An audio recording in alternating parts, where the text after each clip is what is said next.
right, we are at 11:30, so we will go ahead and get started here. We have a few people logging in yet, so we'll just let them continue to log in.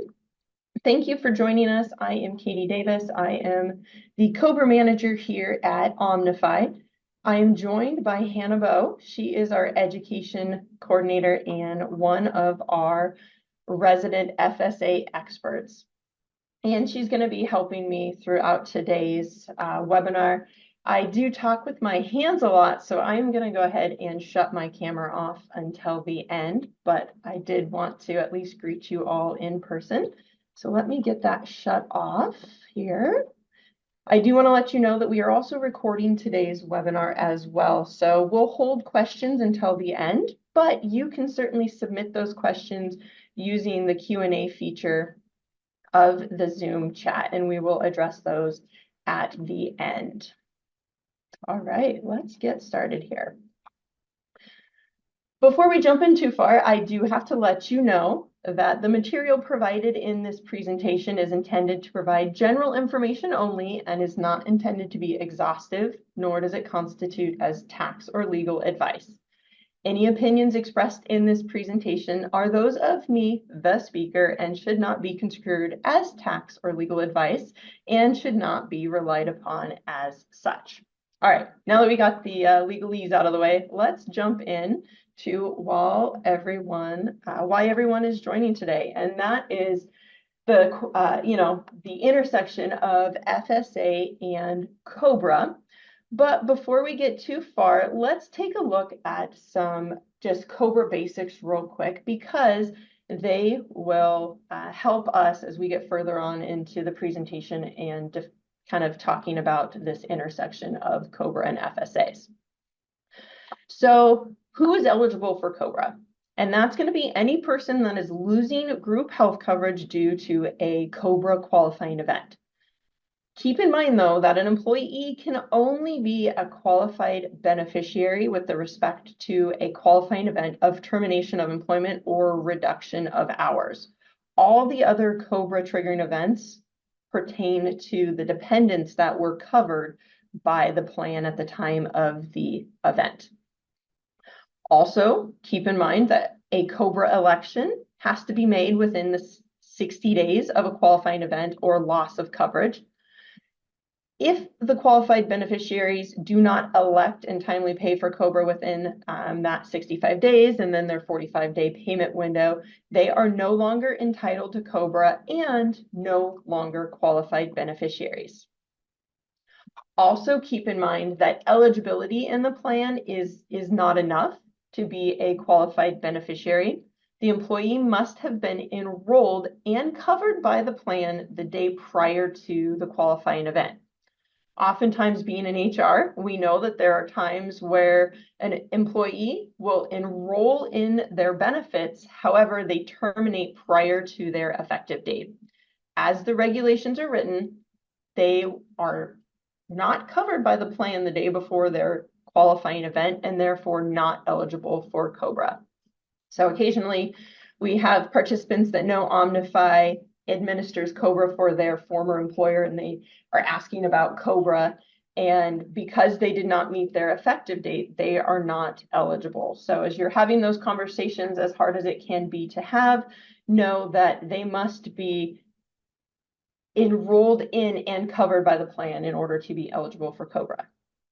So you might also be thinking, what if the birth of a child or an adopted child while someone's on COBRA, and the statute does provide that a child who is born or placed for adoption with a qualified beneficiary during a period of COBRA continuation is also considered a qualified beneficiary. So for example, if I were to say leave my job on June 15th and I have a child that is born in August, he or she would be a qualified beneficiary, assuming I timely enrolled in COBRA and met all of those effective dates and deadlines that I needed to meet.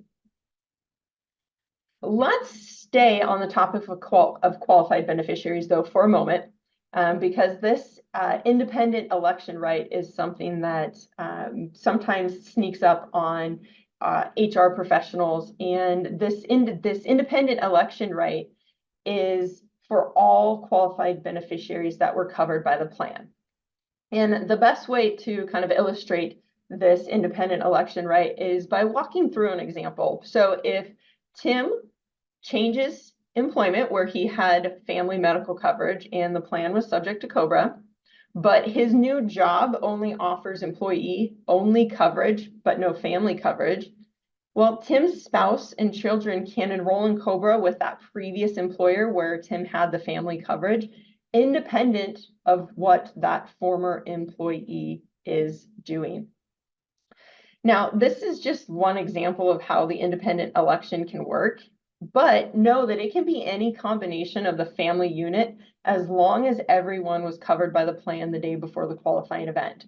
So occasionally we'll see folks enroll in COBRA where maybe they have a dependent or child that is maybe a high utilizer of the benefits, but the former employee and their spouse are not, and they just enroll the child in COBRA. So again, know that it can be any combination of that family unit for who enrolls in that COBRA coverage.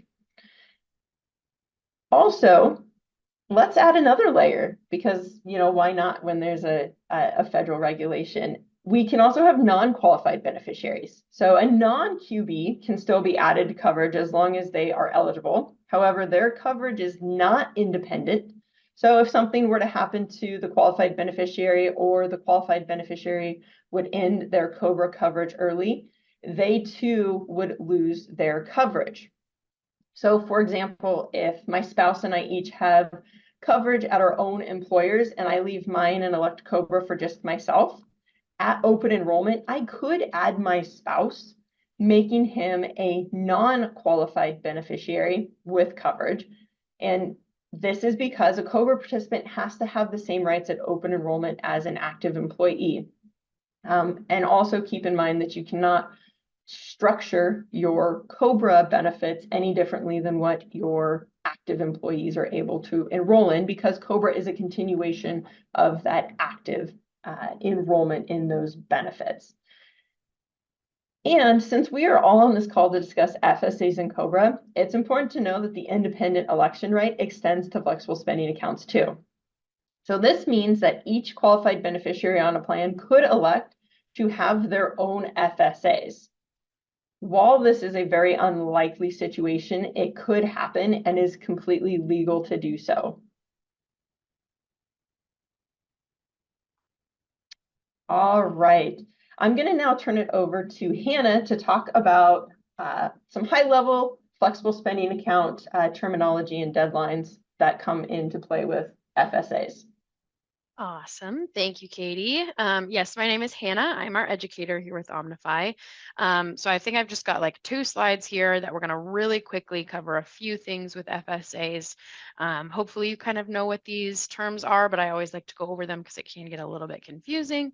So when we were talking about plan year, that's that 12-month period that your plan runs, your FSA plan runs. The annual election will be broken down evenly between those pay periods. Excuse me. However, hopefully, with an FSA, the employee that elects that is going to get those funds up front at the beginning of that plan year. Run out, so that's either 30, 60, or 90 days, and that kind of just depends on how your FSA plan is set up. So a 30, 60, or 90-day period after the plan year ends, so after that 12-month period, where the employee can submit claims or documentation for any previous expenses that they paid for. So it's just a little flexibility, giving them extra time to get those items turned in, making sure us at Omnify, the employee, everybody's staying in compliance with the IRS. And then grace period. You may or may not have a grace period, again, depending on how your plan is set up, but it's typically around 75 days after the plan year ends where the employee has time to incur additional services. So basically, it's extending your plan year from 12 months to whatever that ends up being. 14 and a half months or something like that. So it's giving extra time to be able to spend those funds. And a lot of times if you have a grace period and a run out, those are going to run at the same time. But often what we see is that the grace period will run 75 days and the run out runs 90. So there's another 15 days or so after the grace period of that run out time left for them to kind of finish submitting things.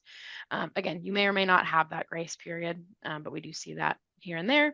And then finally, a rollover, again, may or may not have this, but it allows you to roll over any unused funds from the prior year FSA plan. And now when I say any funds, that is limited by the IRS. So the IRS sets that limit for the year, and that can be further limited by the employer. Again, it's just another opportunity for you to give your employees some flexibility with their FSA plan. Since it is a use it or lose it account, having a rollover is nice because it allows, if somebody isn't able to spend all of their funds, a chunk of that can roll over into the next year. Katie, if you want to go to the next slide for me. I'm a very visual person, so I like to have something like this to look at when we're talking about all of these terms. You can see that plan year is that first chunk there. Service dates have to be within those dates. So it has to be within that timeline. So in this situation, let's say January 1st to December 31st. And then you can see that run out starts as soon as the plan year ends. And that kind of runs over into the new plan year. So you have a little bit of run out time that's overlapping with the new plan year where they might be submitting things for the prior year and for the current year. If there's a grace period, you can see that 75 days runs there as well. And so that would kind of overlap again with the run out and the new plan year. And then once the grace period and the run out are done, that's when that rollover would kick in, where that remaining balance up to the rollover limit can roll over into the current plan year. So can get a little bit confusing if you have all of those things coming into play, but I'll just kind of, nice options if you have them for your employees to use. Awesome. Thank you for that very kind of high level plan design. And the reason we go through that is because depending on how your FSA is set up, that can lead to one of the most common questions that we get. And that is, do I have to offer COBRA to someone with an FSA? And that's a fun question because it doesn't have a straightforward answer. And well, it depends. And so let's kind of dive into where kind of COBRA and FSA intersect and what that looks like. So now that we've got some basics on kind of the FSA plan design, let's kind of talk about just the FSA in general.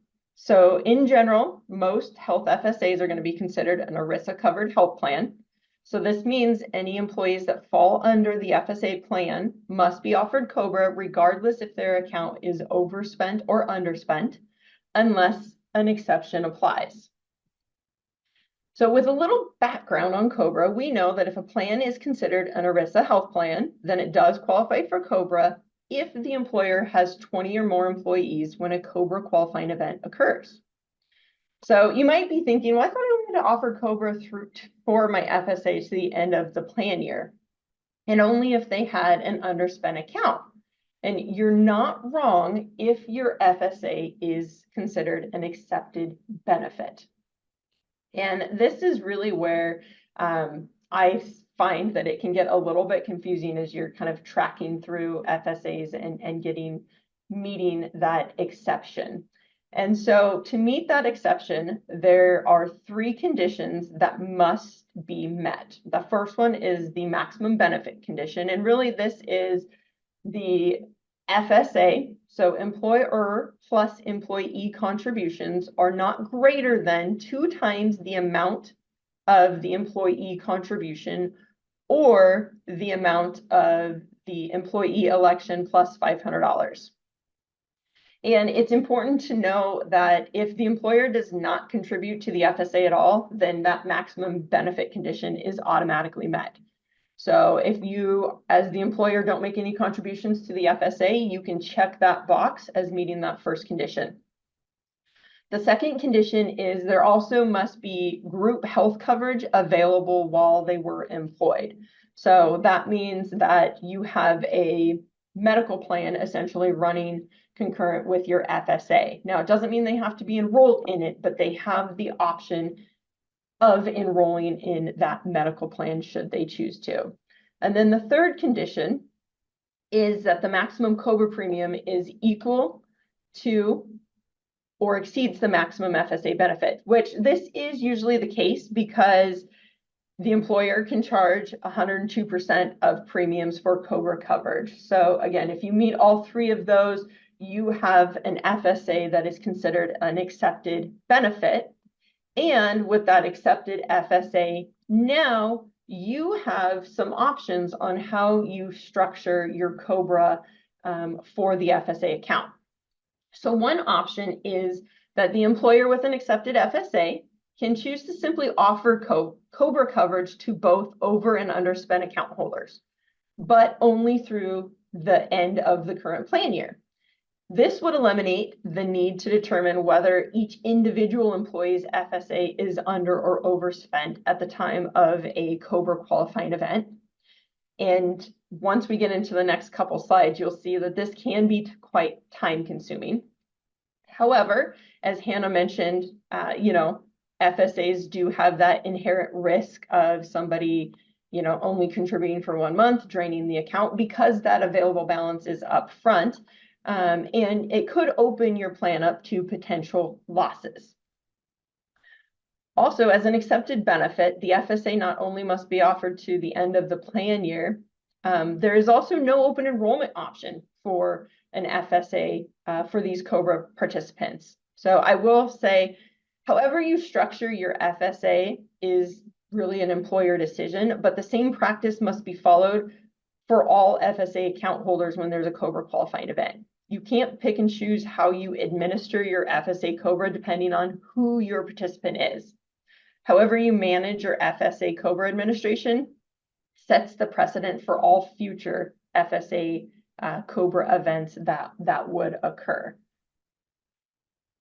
So kind of let's get into kind of the complicated part of how you offer your COBRA for your FSA. So first you have to calculate the premium for the FSA, and you're going to have to look at just a few factors. So what was the annual election minus the year-to-date contributions, divide that by the remainder of full months remaining in the plan year, and then add the 2% COBRA administration fee. So in the next couple slides, we'll take a look at an overspent and underspent FSA account and how you make that determination on whether or not to offer your COBRA FSA for those accounts. So looking at an underspent account first. So again, this is the remaining FSA balance at the time of the qualifying event is more than the total of the COBRA premiums that are going to be charged for the remainder of the plan year. So taking a look at Mary elected $2,400 for the plan year, and she's had $1,700 worth of contribution. She's also been reimbursed $1,500 and has a $900 available balance left in her FSA at the time of her termination.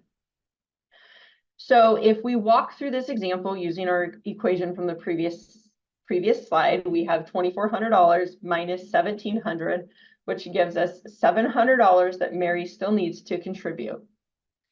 Taking that $700 divided by 3, because she's laid off or her event occurred in September. So now we have October, November, December. That's where we get our 3 months remaining. We get $233.33. And then we're going to multiply that times 2% or 1.02. And we'll see that Mary's monthly COBRA premium for the remainder of the plan year is going to be $238. Now, if we go back up to the top and remember that the remaining FSA balance at the time of the qualifying event is more than the total of COBRA premiums, then her account is going to be underspent. So the fact that her 3 months of COBRA premium total $714, that is less than the benefit of $900. Thus, we get to that Mary's account is underspent. Again, however, why this looks great on paper, no, as we've stated, that the same risks apply if you just offer to any underspent or overspent accounts if you fall into that accepted benefit. So she could still pay her 1 month of premiums, $238, and spend the remaining $900 And again, that FSA plan would be on the hook for any balance difference in between what she's contributed versus what she's spent. Now, if we take a look at an overspent FSA. So remember, an overspent FSA is when the remaining FSA balance at the time of the qualifying event is less than the total COBRA premiums that are going to be charged for the remainder of the plan year. So using the same example of Mary, let's assume she had $1,900 reimbursed and a $500 available balance. Well, we know from the equation, walking through that on the previous slide, that Mary would pay a total of $714 in premiums, but because she was reimbursed $1,900 and only has $500 remaining for what she'll get in a COBRA benefit, her account is overspent. Of course, you could look at contributions versus reimbursements and know that the account is overspent, but if you are going to really dive in and get granular with each FSA participant, then you can always ensure that you are in compliance versus however you administer your FSA COBRA participants. Okay, now that we have the basics of knowing if an FSA is over or underspent, let's take a look at how FSAs and COBRA intersect with those plan designs that Hannah had queued up for us. So there is an IRS notice 2015-87, and that states that if a COBRA participant is enrolled in a healthcare FSA and has a balance at the end of the plan year, and active employees are allowed to roll funds over into the next plan year, that the COBRA participant can do so as well. So this means that the COBRA participant has access to their FSA rollover funds into the next plan year until they exhaust their FSA funds or reach the end of their normal COBRA period. So let's take a look at this example with Fred here and assume Fred terminates on June 30th. He has elected $1,000 for the year and contributed $500 and has spent $0. Assuming Fred timely elects and pays for COBRA. At the end of the year, Fred has spent $600 of his FSA funds and now has $400 left. And there is a rollover in place with this former employer. Fred is now eligible to roll funds over into the next plan year and would not pay any COBRA premiums because he's already paid those COBRA premiums in the previous plan year. So now Fred's $400 is going to roll over, assuming the employer does not have any minimums in place for rollovers or maximums in place for rollovers, including what the IRS says Fred can roll over. Now let's take a look at an FSA plan with a rollover provision and a COBRA qualifying event. So if a participant has rollover dollars from a previous plan year and then has a COBRA event, the premium calculation will only take into account the current plan year election. However, if there is a rollover provision, then the participant can keep rolling over the funds into subsequent plan years until the funds are exhausted or they reach their maximum COBRA timeframe. Since the qualified beneficiary is eligible for the healthcare FSA on the last day of the plan year, they're eligible to continue that healthcare FSA with their rollover balance again until their end of their COBRA continuation period or they've exhausted those funds, whichever occurs first.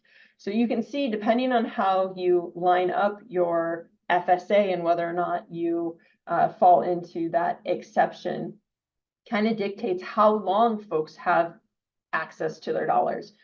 We also see that if there's no minimums put in place on those rollovers, somebody could roll over a very minimal amount into each year, assuming they keep, assuming they paid their COBRA premiums for that first year, they would just keep rolling over that minimal amount. All right, now let's talk about the FSA and the grace period.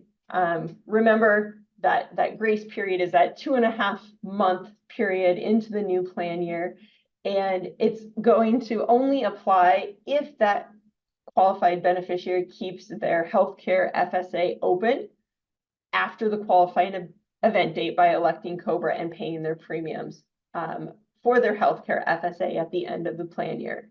So if you have a grace period in place and your plan year is a 1/1 to 12/31 and someone only, enrolls in COBRA for 1 month and then ends, they don't have the availability to take advantage of that grace period when the plan year ends because they have not been paying their COBRA premiums up until the end of the year.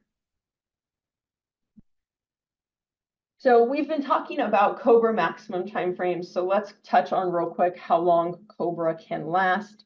And it's really determined by what type of qualifying event they have. Most often, employees are going to fall into the 18-month category, and that's going to be either a voluntary or involuntary termination or a reduction in hours. It's important to know that failure to return from an FMLA leave falls under reduction of hours. So even if you're going to keep them on as your employee, if they are not returning from their FMLA leave, they'll need to be transitioned over to COBRA. Of course, if there is a disability in place and they're determined disabled within the first 60 days while they're enrolled in COBRA, they could have access to COBRA coverage for up to 29 months. And know that this is a Social Security determination and there's several steps that must be completed by that qualified beneficiary to get that determination. There's also a handful of events that do trigger a 36-month COBRA maximum time frame. If the employee passes away, there's a divorce or loss of dependent child status. These dependents can carry COBRA for up to 36 months.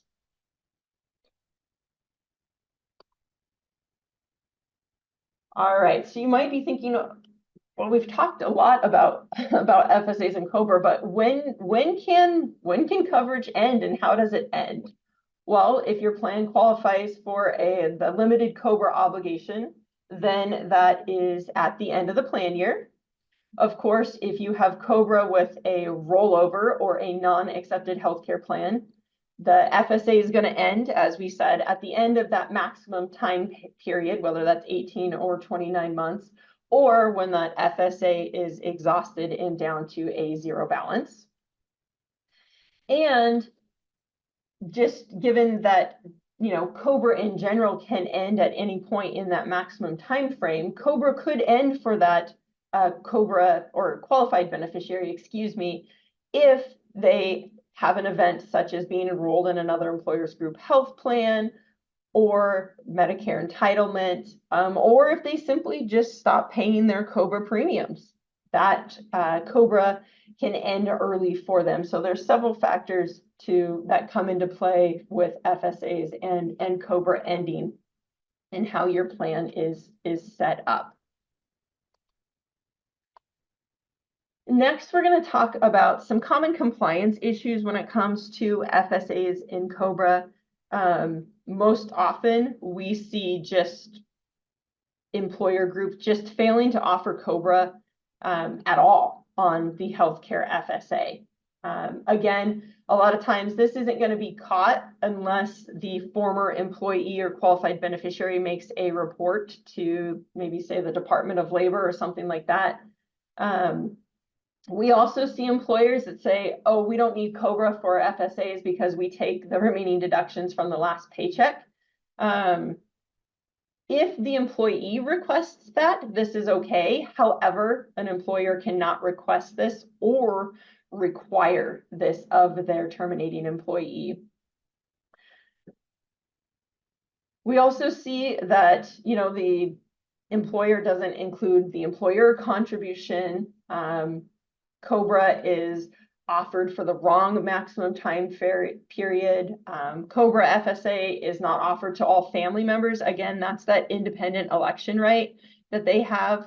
Again, while that is probably very unlikely that they would do that, that option is out there. And we see some employers kind of just picking and choosing what COBRA qualifying events they offer COBRA for. So they might offer it through for one COBRA triggering event versus another. So maybe they only offer FSA COBRA if it's a termination or a reduction in hours, but they don't include, divorce, death, all of that. So those are just some of the common compliance issues that we see and just some pitfalls for you to avoid as you are working with your FSA plan. All right, I want you to know that we are here for you. So if you have any questions or would like to request the slides through email, go ahead and email us at cobraomnifybenefits.com. As I stated at the beginning of this webinar, we have recorded this and this will be out on our employer resource page in the next couple of weeks. If you do have any questions about the services, other services that we offer, certainly reach out to that COBRA at omnifybenefits.com and we will get you connected to the appropriate individual to talk to you about our other services as well. I do want to highlight our next Lunch and Learn is going to be our COBRA platform demonstration. That's going to be on June 18th, coming up here in just a couple of weeks, starting at 11:30 again. We're going to go through the transparency of our platform for both the client and the participant user. What you see here is a QR code. So if you just want to scan that quickly here, you can register yourself right here on the spot. We will also have invitations coming out here in the next few days where you can register to jump on that and just see the COBRA platform. See how easy and intuitive it is, both for you on the client side, but also for your COBRA participants. Just a little teaser here, COBRA participants don't have to wait for their COBRA letters, although it's best practice is that they should. Once a COBRA participant is in our system, they can go online and turn around and make their election in a matter of minutes. Versus what has traditionally taken, 20 plus days waiting for mail to go back and forth between an election and a payment. So just a little teaser for that. Scan that QR code and you can register here. Otherwise, we will get those invites out in the mail in the coming days. Hannah, let's go ahead and take a look at some of the questions that have come in and we can address those. If you have any questions, go ahead and type those in the Q&A right now and we'll take a look at those. Yeah, sure. So we really just got one or two in here at the moment. So I'll start with this kind of longer one here. I was initially told that if the employee terminates at the end of the plan year, then COBRA for FSA does not need to be offered. If the plan year was September through August and they left at the end of August, having used all of their deductions and contributions, etc. Was I told wrong? Does it all depend on whether they've gotten reimbursed everything that was in their account? That is a great question. And yes, it does. It can depend, but for the most part, they've already had all of their deductions. So depending on if your account offers the grace period, they would just have that 2.5 months then to kind of clean up and wrap up any claims that they do have. But if your plan offers a rollover or if they haven't,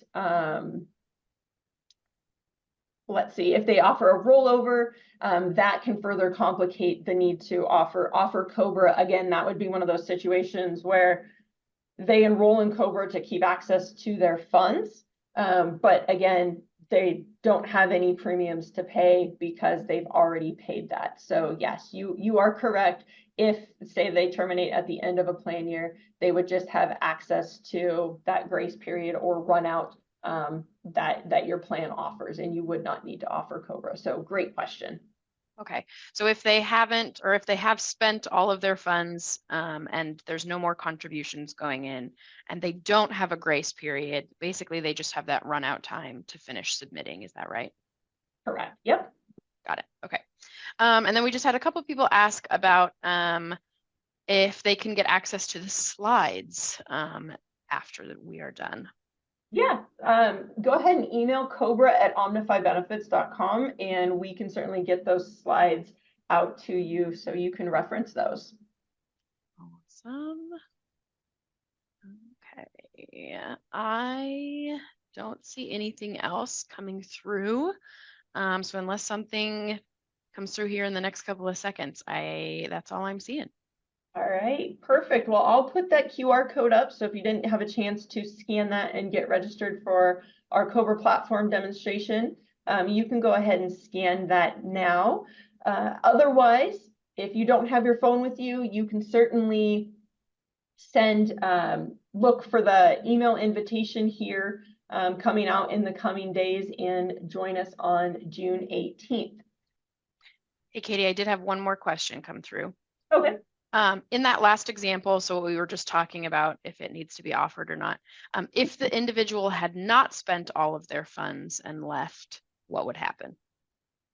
So assuming they're at the end of their plan year, it would depend on if they were overspent or underspent.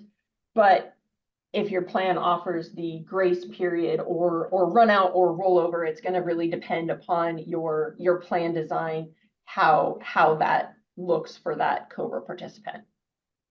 Got it. Great question.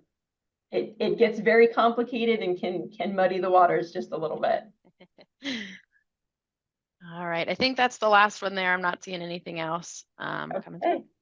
Well, perfect. Well, if you're mulling things over and have any other questions, like I said, feel free to email that cobra@omnifybenefits.com, and we'll certainly get those questions answered on an individual basis. Otherwise, I hope everybody has a great Friday and a great weekend, and thanks for joining us.